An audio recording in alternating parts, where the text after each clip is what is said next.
Okay, welcome back to my desk. So, guess what? This is the last page. Oh my gosh, I have been not doing much other than Jackson's hauls and my monthly favorite videos. Maybe a few pages were used for something else, but that's it. And I started it last year, this sketchbook. There's quite a lot of pages. Alright, so what does it mean? It means that next or one of the next videos will be a swatch video. So we have 3 Ecoline watercolors to swatch. And we have actually 3, 4 and 8 pencils right here. So not that much, so it shouldn't be a long video. And I think I'm going to use this brush with these watercolors just to get a feel for it. It's really soft. It's really nice feeling, so we'll give it a go. It's been a bit of a marathon filming day today. Both my husband and my son, they're at work and school, and so it's a rare occasion because for months we had obviously summer holidays and things like that, and yeah, so it's so peaceful and quiet in the house that I just keep filming these videos, just enjoying everything, enjoying to share this with you and all of that good stuff. So let's start with the Ecoline. So I'm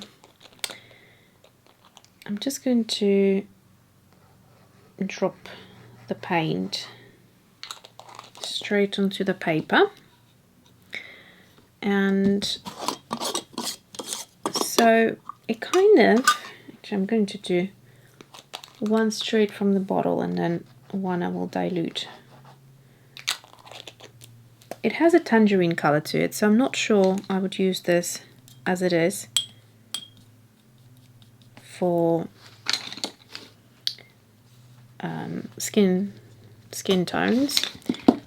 I might use it to warm up certain areas, but oh, it's actually quite pretty with water. Yeah. The brush, by the way, feels super soft.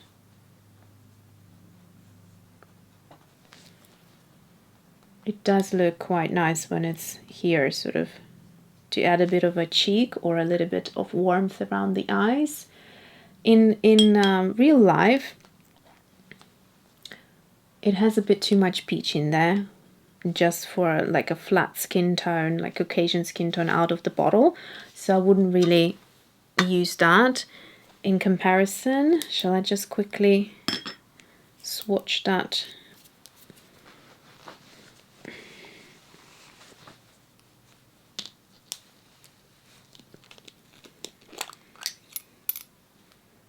I'll just swatch it here. So when this dries, it becomes a pretty skin tone, light skin tone. Then we have, what do we have? Turquoise Green. So let's try this out. Oh, the pipettes, mind you, just noticed them, they're different. These are plastic. And they're just straight like this. I'll have to email Jackson's to ask them whether they have been updated or something, because I prefer these. These are glass, and these are like these sort of droppers with an angled bit at the end, so it kind of makes it easy to just draw like that. I hope they didn't change their droppers now. So this is a super pretty turquoisey color.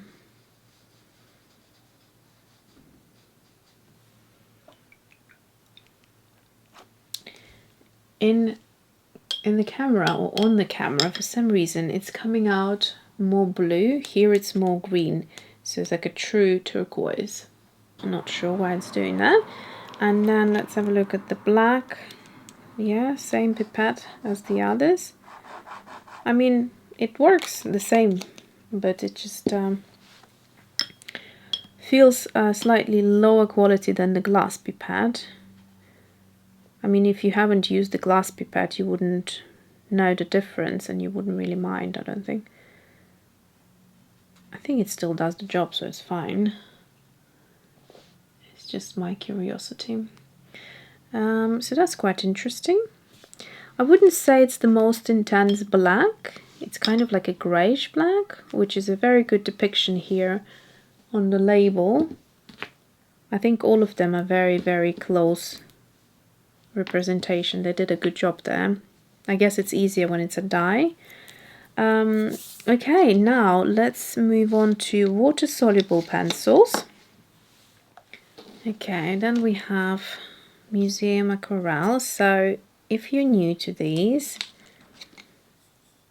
it'd be difficult for me to do the white. So what I may do is just play around with the red and the black, and then add the white on top of it.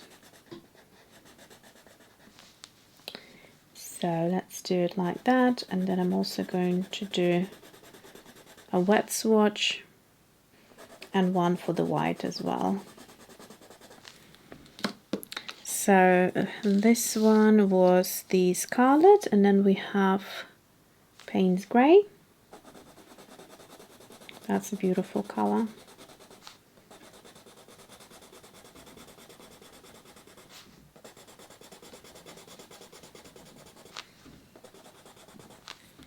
Okay, so the first one I'm leaving dry, and then look at this, beautiful.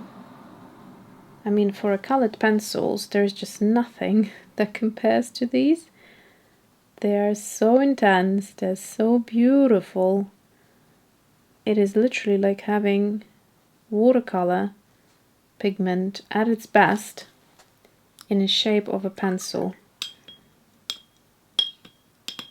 I am having a video, it's in sort of preparation stage, where I will be comparing my watercolor pencils, and there is just nothing like these.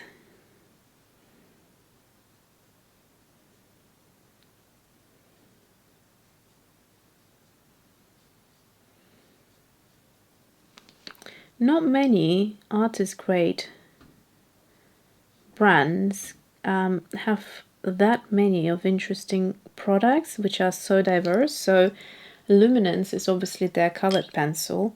Museum Aquarelle is their, when I say their, I mean Caran is their watercolor pencils, and then they have the Neocolor 1, Neocolor 2, which are crayons that are possibly more student grade, but they are nonetheless a very interesting product. So yeah, very, very diverse.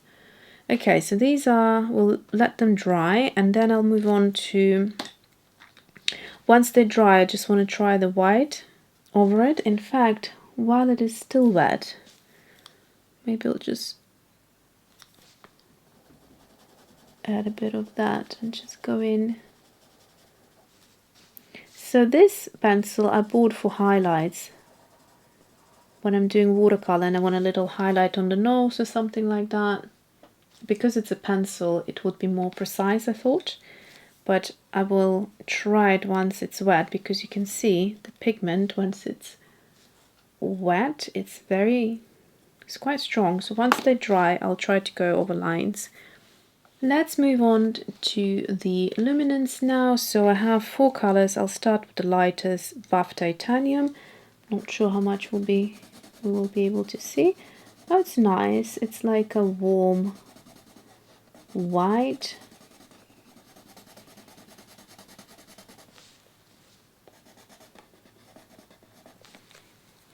And then we have a French grey. So it's a warm toned grey. It's got definitely some beige in there.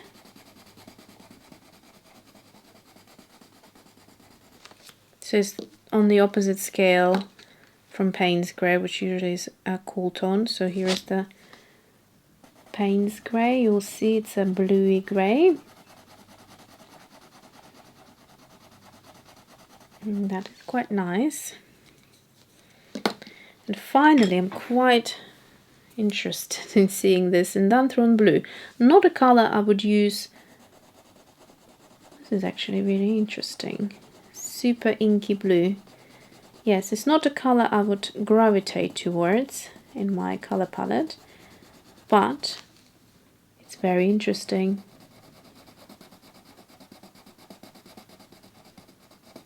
It's very deep, very inky. So there's a lot of crumb there, so I'm going to use my brush and clean it off. Okay, so what I would do is I want to see how pink white works on this pencil, so I'm just going to do one more swatch next to it. Actually, in comparison, I'm going to do this color, the Dantron Blue. It crumbles the most from what I have experienced with the luminance.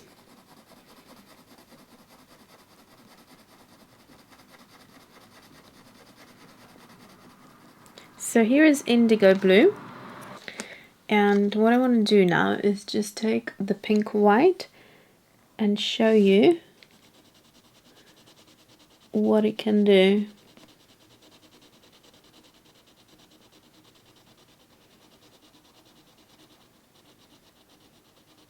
So I'll just do it halfway like that. And let's see, because it's so blue here, I'm expecting similar thing.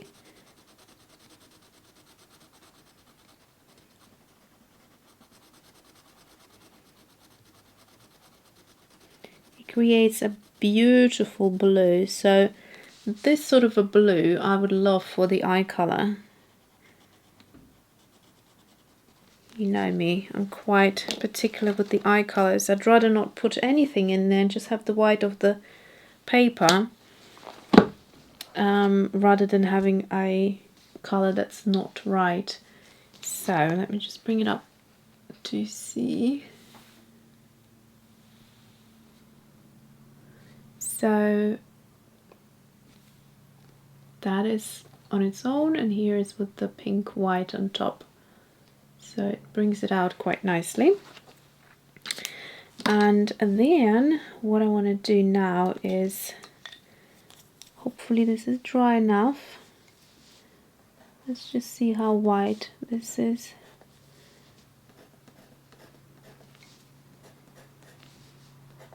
Yes, I'd say it's nicely white, so you definitely can see this standing out. And let's try it actually a bit on here.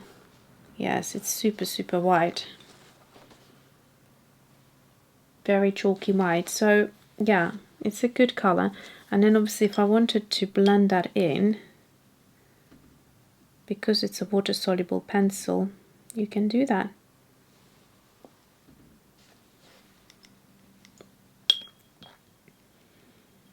And same thing here. So you could just lighten the color, you could make it more pastel-like.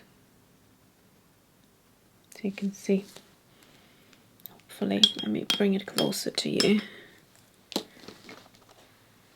It instantly creates that beautiful opaque pastel look to it. All right. And finally, let's look at Pitt Oil Base Faber Castell pencil. This is the extra soft in black.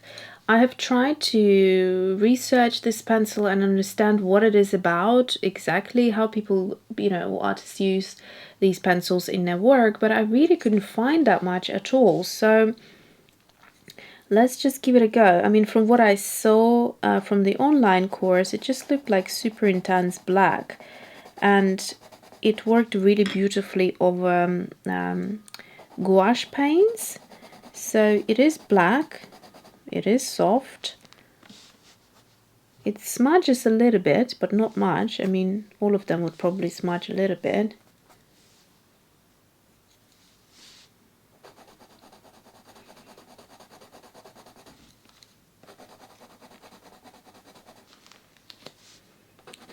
So